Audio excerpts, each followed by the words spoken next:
Ce qu'ils savaient, c'est que lorsque Jésus apparaissait, les boiteux pouvaient marcher et les sourds entendre. Les morts ressuscitaient et là où Jésus se trouvait, il venait. La foule a suivi et accueillant la foule, Jésus a commencé à leur parler du royaume de Dieu et à guérir ceux qui avaient besoin d'être guéris. Verset 12, la journée commence à s'achever et les 12 s'approchent de Jésus et lui disent « Jésus, tu vas devoir renvoyer cette foule. Il faut qu'il aille dans les villages et les campagnes environnantes et qu'ils trouvent à se loger. Ils doivent trouver quelque chose à manger. » Jésus, nous sommes dans un endroit désert. Le verset 13, Jésus leur dit « Donnez-leur à manger. » Il dit « Jésus, nous n'avons pas plus de 5 pains et 2 poissons. À moins que tu ne nous laisses aller acheter de la nourriture pour tous ces gens, car tu sais que nous ne sommes pas assez nombreux en ce moment. » Il y avait environ 5000 hommes. Les érudits disent que la raison pour laquelle Luc précise les hommes est qu'il y avait aussi des femmes et des enfants. Il y avait donc probablement environ 15 000 personnes affamées ce jour-là. Jésus dit de les faire s'asseoir pour manger par groupe d'environ 50 personnes chacun.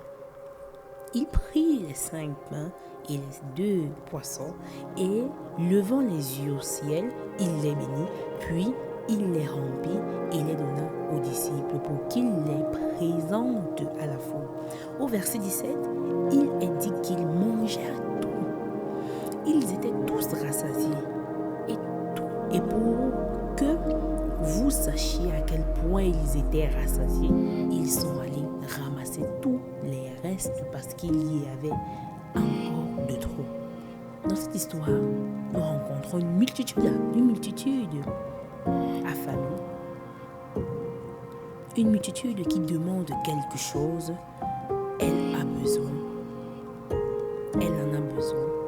Il y a un manque qui doit être comblé et la plupart du temps, lorsque cette partie des Écritures est examinée, la multitude de celles qui se concentrent sur les 5 pains et les 2 poissons et sur la manière dont ils ont été satisfaits. Mais ce soir, pendant quelques instants, je voudrais vous parler des 12 disciples. Ceux qui marchaient avec Jésus et parlaient avec lui. Ceux qui étaient en étroite communication avec Jésus. Ceux qui sortaient un vendredi soir pour être en présence de Jésus parmi le peuple de Jésus. Je veux parler des disciples de Jésus. En l'occurrence, les disciples avaient été appelés par Jésus auprès de lui. Ils étaient en train de discuter entre eux. Jésus leur a confié le pouvoir de l'autorité. Le pouvoir et l'autorité, puis il les a envoyés. J'aime cet évangile, fasse partie des évangiles synoptiques. Les évangiles synoptiques sont ceux qui racontent les 3 évangiles de Matthieu, Marc et Luc. Ces 3 évangiles racontent des histoires similaires sur un ton similaire, d'une manière similaire, ce qui nous permet d'avoir plus d'éléments dans l'histoire. C'est ainsi que j'aime les évangiles. Ils nous donnent des couches. C'est comme si quelqu'un vous offrait un gâteau au chocolat, mais qu'il vous donnait le choix.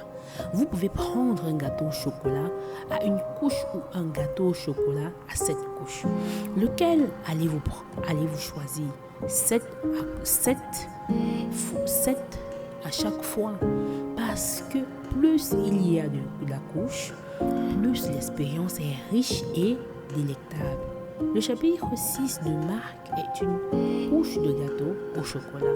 Pour nous, il s'agit de l'expérience au cours de laquelle Jésus a appelé les disciples à lui et les a envoyés 2 par 2.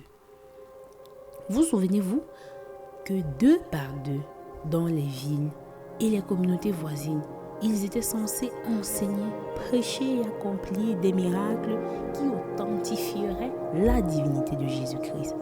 Marc au chapitre 6, notre couche de gâteau au chocolat, nous dit qu'ils ne sont dépensés sans compter. Ils étaient occupés du lever au coucher du soleil.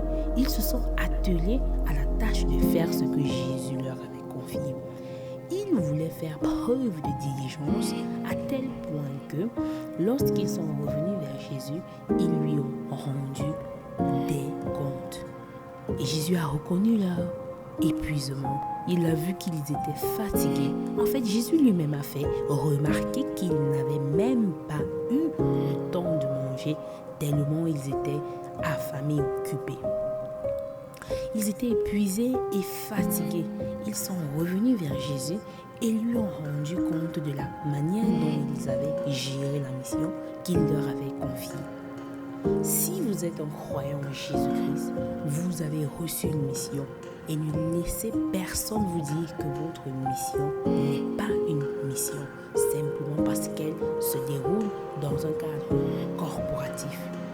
Mère de jeunes enfants qui a choisi de rester à la maison avec eux, ne laissez personne vous dire que ce n'est pas du ministère, si ça l'est. Chaque fois que vous préparez un poulet pour le dîner, que vous le mettez sur la table et que vous enseignez à ces enfants un verset biblique avant de les coucher, ne laissez personne vous dire que ce n'est pas du ministère.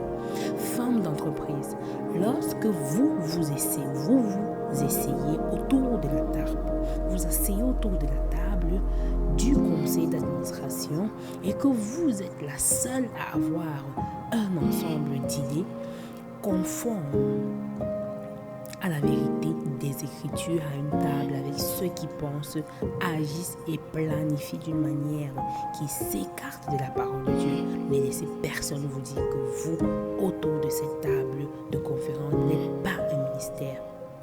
C'est du ministère, lycéen, étudiant. Vous êtes le seul étudiant à défendre la vérité. Lorsque votre professeur vous dit que c'est comme ça et que vous répondez que non, ce n'est pas comme ça, ne laissez personne vous dire en tant que lumière sur ce campus que vous n'êtes pas dans le ministère. Chacun d'entre nous a un ministère et le jour vient où nous devrons rendre les comptes. Et voici ce qui se passe. Vous ne savez pas quand ce jour arrivera. Ma cousine de 38 ans, 4 enfants en bas âge, le jour vient et vous ne connaissez ni le jour ni l'heure. Et moi non plus. Où nous devrons nous tenir devant lui et rendre compte de la manière dont nous avons géré ce qu'il nous a confié. Je vous demande ce soir comment vous gérez votre mission. Parce que les jeunes femmes qui pensent qu'elles sont jeunes à cause de leur âge doivent m'écouter. Si vous avez 20 ans et que vous n'avez que 30 ans, vous êtes plutôt vieille. Si vous avez 50 ans et que vous avez l'air de vivre jusqu'à 100 ans, vous êtes plutôt jeune. L'âge n'est qu'un chiffre. L'âge n'est qu'une question de chiffre, mon ami. Et toi, moi, ne pouvons-nous pas qualifier jeune ou vieux en fonction de notre date de naissance? C'est la date de notre décès qui fait toi. C'est la date de notre décès qui fait foi. Et comme nous ne sommes pas quand, nous ne connaissons pas quand ce jour arrivera, je vous implore, mes sœurs, par la miséricorde du Dieu Tout-Puissant, de marcher d'une manière digne de l'appel auquel vous avez été appelés. Car, écoutez, je ne sais pas ce qu'il en est pour vous toutes, mais quand je le vois face à face, j'entends un travail bien fait. Je veux un travail bien fait. Quand je le verrai, il ne me demandera pas combien de followers Instagram j'avais. Il ne me demandera pas si les gens ont aimé non ou non mon post. Il ne s'intéressera pas à savoir si mes selfies étaient parfaitement éclairées. Il ne me demandera pas non plus si j'ai connu son fils. Et c'est alors que je rendrai des comptes. C'est lorsqu'il me demandera, est-ce que j'ai connu son fils? Est-ce que j'ai connu Jésus-Christ? Les disciples arrivent et rendent des comptes à Jésus.